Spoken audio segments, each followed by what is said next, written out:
Disebut settingan, Celine Evangelista kesal, bongkar sahabat sendiri sempat tak percaya.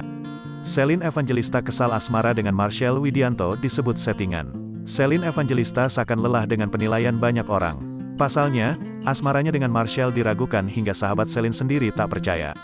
Kini, janda Stefan William memilih tak peduli dengan anggapan orang. Artis peran Celine Evangelista dikabarkan dekat dengan komika Marcel Widianto. Hubungan antara Celine Evangelista dan Marcel Widianto jadi perbincangan karena ramai dianggap sebagai settingan.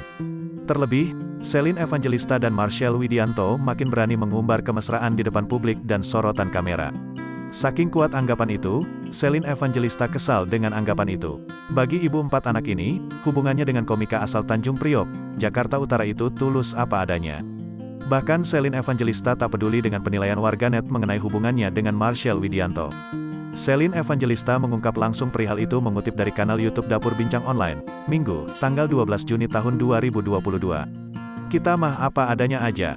Terserah sih orang-orang mau bilang ini gimmick kek, apa kek, terserah kalian nilai, ucap Celine dikutip Senin, tanggal 13 Juni tahun 2022.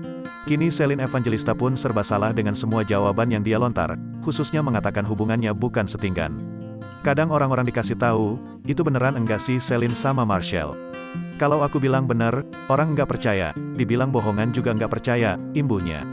Bukan hanya warganet yang tak percaya, mantan istri artis peran Stefan William itu juga mendapat pertanyaan serupa dari sahabatnya.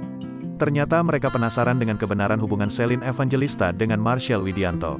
Teman aku udah belasan tahun sampai tanya, maaf, gue mau nanya, lu beneran pacaran sama Marcel, tutur Celine.